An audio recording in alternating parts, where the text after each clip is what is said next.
Proses penyaluran bantuan sosial yang dilakukan para pejabat pemerintahan terus menuai kontroversi. Terutama sejak Menteri Perdagangan sekaligus Ketua Umum PAN, Zulkifli Hasan, mengklaim bantuan sosial yang dibagi-bagikan pemerintah merupakan andil Jokowi. Sebagai ucapan terima kasih kepada Jokowi, Zulhas pun mengajak masyarakat agar memilih Gibran Rakabuming Raka yang merupakan anak Jokowi pada Pilpres 2024. Pernyataan Zulhas itu pun lantas membuat banyak pihak meradang. Politisi PDI Perjuangan Arya Bima misalnya, ia meminta Zulhas fokus menjalankan tugasnya saja sebagai Menteri Perdagangan. Saudara Zulkifli Hasan, Menteri Perdagangan yang juga Mitra Kerja Indonesia, yang mengatakan siapa pemberi bansos, yang sampaikan itu adalah Pak Jokowi. Ini adalah politisasi yang tidak perlu, yang menggunakan penderitaan kemerawatan rakyat hanya sekedar untuk mendapatkan dampak elektoral. Timnas Anies Baswedan Muhaimin Iskandar membongkar praktik politisasi bantuan sosial atau bansos yang dilakukan oleh pejabat negara bagi pasangan calon presiden dan wakil presiden tertentu. Padahal bansos adalah sebuah mandat konstitusi yang harus dilakukan oleh negara dan penyalahgunaan bansos bagi kegiatan politik ada sanksi hukumnya. Menyoroti pembagian bansos yang menggunakan dana APBN, perlu kami tegaskan di sini bahwa bansos itu merupakan amanat konstitusi. Pasal 28H ayat 3. Setiap orang berhak atas jaminan sosial yang memungkinkan pengembangan dirinya secara utuh sebagai manusia yang bermartabat. Dan pasal 34 ayat 2 yang memerintahkan pemberdayaan masyarakat yang lemah dan tidak mampu sesuai dengan martabat kemanusiaan. Seharusnya bansos diserahkan langsung kepada masyarakat yang berhak menerima tanpa perlu seremonial yang rentan disalahgunakan untuk kepentingan politik. Nanti kami sampaikan juga fakta-fakta di lapangan, mungkin kawan-kawan masih ingat bagaimana Pak Erlangga membagikan lalu mengatakan bahwa ini adalah bantuan dari Pak Jokowi. Lalu ada kasus Pak Jokowi membagikan bansos, di belakangnya ada spanduk Gibran dan yang lain. Itu nanti pembagian bansos untuk kepentingan politik jelas melanggar ketentuan pasal 3 Undang-Undang Nomor 31 Tahun 99 tentang pemberantasan tindak pidana korupsi dan juga dapat dikualifikasi sebagai pelanggaran etika berat menurut pasal 80 ayat 3 Undang-Undang Nomor 30 Tahun 2014 tentang administrasi pemerintahan. Pengamat politik Adi Prayitno menyebut bantuan sosial tidak boleh dikapitalisasi oleh kelompok politik tertentu untuk mendongkrak suara pada pemilu 2024 mendatang. Bantuan negara untuk rakyat, bukan bantuan negara tapi dikapitalisasi untuk ke salah satu paslon. Kan itu yang mestinya dihindari. Jangan sampai urusan bansos itu misalnya diasosiasikan untuk menggerakkan dukungan politik kepada salah satu calon, tapi giliran hutang dianggap hutang negara gitu ya. Sementara kalau bantuan sosial ini dianggap sebagai bantuan yang sifatnya dari penguasa hanya untuk mendapatkan elektabilitas tertentu. Ini yang saya kira memang harus dihindari. Oleh karena itu, siapapun nantinya yang punya akses terhadap distribusi bantuan sosial, itu niatkan bagaimana support negara terhadap rakyatnya. Harus diikhlaskan bahwa bantuan sosial itu tidak bisa dikapitalisasi untuk kepentingan sesuatu, terutama terkait dengan Pilpres 2024. Bantuan sosial atau bansos seharusnya diposisikan sebagai bantuan negara untuk meringankan beban masyarakat, tanpa ada embel-embel atribut pribadi atau calon tertentu.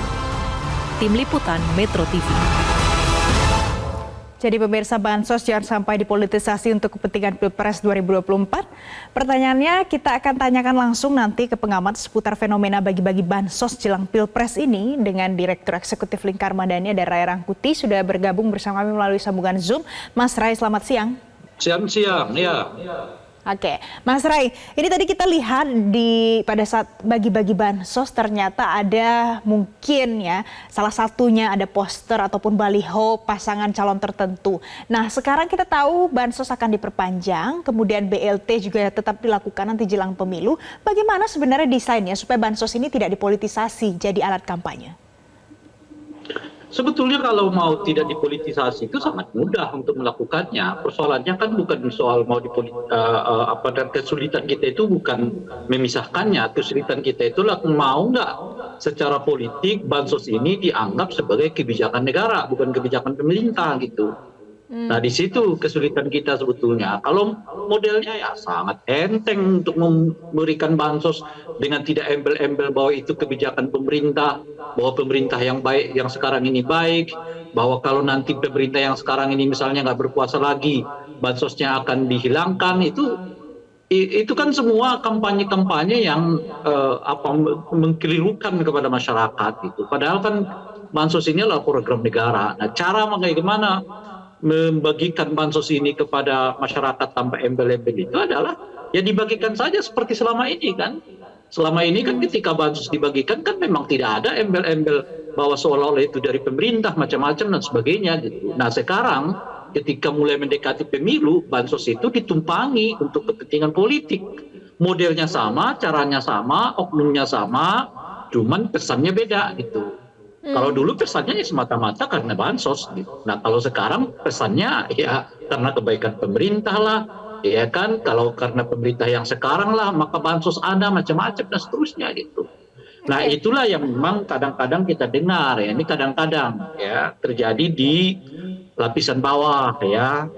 Ya banyak bansos-bansos ini yang ditompangi untuk kampanye kepentingan politik tertentu.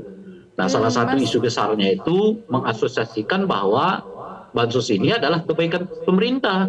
Baik, Nah, Mas kalau Ray. pemerintah yang sekarang ini lagi nggak berkuasa lagi, ya belum tentu bansosnya ada. Nah, itu Baik, yang Mas Ray. umumnya kita dengar sebagai kampanyenya. Mas Ya. Ray. Mas Ray, jadi bansos ini harus dipahami sebagai kebijakan negara, bukan kebijakan pemerintah yang saat ini sedang berkuasa. Jadi pertanyaannya kalau landasan hukumnya, bagaimana supaya bisa memastikan kalau memang bansos ini adalah kebijakan negara, bagaimana masyarakat supaya bisa paham?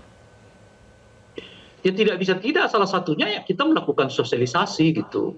Nah, seperti sekarang kan kita sosialisasi terus. Dan saya kira dari sebulan ini udah mulai meningkat juga pemahaman masyarakat bahwa bansos ini ya tidak terkait dengan presiden tertentu, dia terkait dengan kebijakan negara secara menyeluruh. Itu sebetulnya udah mulai menurut saya diterima oleh masyarakat. Siapapun presidennya akan tetap melanjutkan bansos, tidak pandang bulu, bukan hanya karena Pak Jokowi presiden, bansos ada misalnya, bukan. Siapapun presidennya bansos akan ada. Makanya tidak ada keinginan menurut saya untuk menghentikan bansos ini. Cuman saya sendiri menyarankan 1 minggu sebelum tahapan pencoblosan baiknya bansos itu ditunda dulu pemberiannya. Karena bagaimanapun ya. Mas Ray, ada juga yang menyampaikan permintaan supaya bansos ini ditunda dulu saja sampai Pilpres itu selesai. Sama dengan wacana yang barusan Mas Ray sampaikan. Nah, tapi kan permintaan ini tidak bijak atau bijak-bijak saja kan, tapi sekarang kondisinya rakyat membutuhkan. Ya itu dia, kalau panjang ya tentu tidak bijak ya. Misalnya dimulai dari bulan November, Desember, Januari nggak usah ada dulu bansos, itu menurut saya juga nggak pantas, nggak tepat. Makanya saya mengatakan penyaluran bansos itu kalaupun ada harus dilakukan 1 minggu sebelum pencoblosan gitu. Misalnya kalau kita pencoblosan itu di Februari, nah bansosnya bisa 1 minggu sebelum Februari tanggal 14 itu diberikan atau setelah tanggal 14 gitu, supaya ada perasaan fair bagi semua kalangan untuk melihat ya dan menerima bansos itu sebagai kebijakan negara, bukan kebijakan presiden. Oke, kalau kita kutip atau kalau saya kutip pernyataan yang disampaikan Airlangga Hartarto, kan bansos ini sudah diberikan sejak COVID-19 dan sekarang pantauannya masih banyak masyarakat yang membutuhkan. Dan ini kan sama sekali tidak ada hubungannya dengan politik. Nah, kita memahaminya bagaimana dengan ada pernyataan ini, Mas Ray? Nah, itu yang saya sebut tadi. Memang dahulu ketika bansos ini diberikan, nggak ada tensi politiknya. Sekarang nuansanya berbeda. Bansos yang sama, ya kebijakan yang sama, tujuan yang sama, ya praktek yang sama, tapi dengan pesan yang berbeda.